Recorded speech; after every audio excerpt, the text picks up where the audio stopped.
Interfaz gráfica GUI. Llamamos interfaz gráfica GUI. Gráfica User Interface al conjunto de componentes gráficos que posibilitan la interacción entre el usuario y la aplicación. Es decir, ventanas, botones, combos, listas, cajas de diálogo, campos de texto, etc. Primero, tenemos que diseñar la aplicación, programarla. Y por último, los eventos que se generan a medida que interactúan con la interfaz. Los componentes son objetos de la clase componente como WhatsApp, list, textfield, textarea, label, entre otros. Un container es un objeto cuya clase hereda un container. Clase que a su vez es su clase de componente y tiene la responsabilidad de contener componentes. Generalmente, en una GUI se monta sobre un framework. Este será el container principal que contendrá los componentes de la interfaz gráfica. Un container podría contener estos containers. Distribución de componentes layout. Los containers contienen componentes que son acomodados dentro del espacio visual del container, respetando una cierta distribución que llamaremos layout. AWS Inc. Ya provee dos APIs con las que podemos trabajar para desarrollar GUIs.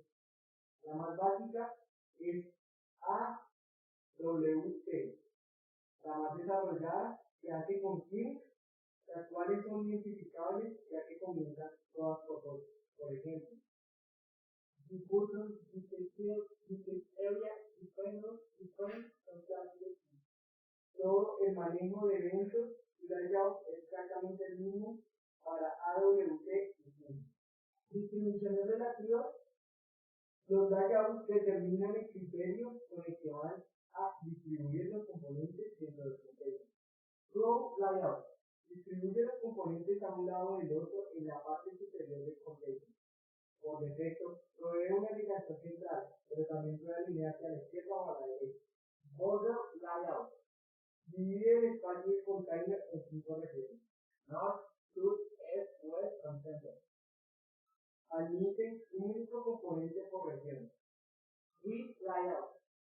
Divide el espacio del container en una grilla donde cada componente puede ocupar varias filas y columnas. Además permite distribuir el espacio interno de cada celda. Fundamentos del lenguaje Java. El lenguaje Java se parece al lenguaje C++, de modo que un programador que conozca este lenguaje hará un gran paso. Sin embargo, existen también grandes diferencias entre ambos lenguajes. Un programador puede haber usado el lenguaje C++ como un lenguaje C mejorado, sin saber usar para nada la programación orientada a objetos. Sin embargo, Java es un lenguaje plenamente orientado a objetos, y para escribir el programa más simple hemos de definir una clase. Los tipos básicos de datos son similares a los de array, son distintos y las cadenas de caracteres en Java son los objetos de string. La herencia y el polimorfismo. Este es otro de los aspectos fundamentales de la programación orientada a objetos. Trataremos de la herencia, de la reutilización del código, del concepto de clase abstracta y de la diferencia con el concepto de la interfaz.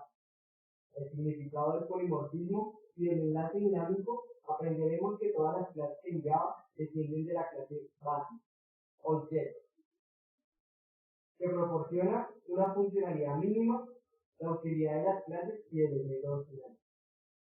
La parte más difícil de entender es el polimorfismo, es decir, la técnica que permite pasar un objeto de una clase derivada a una función que conoce el objeto solamente por su clase base. Las excepciones. Los programadores en cualquier lenguaje se esfuerzan por escribir programas libres de errores. Sin embargo, es muy difícil que los programas reales se vean libres de ellos.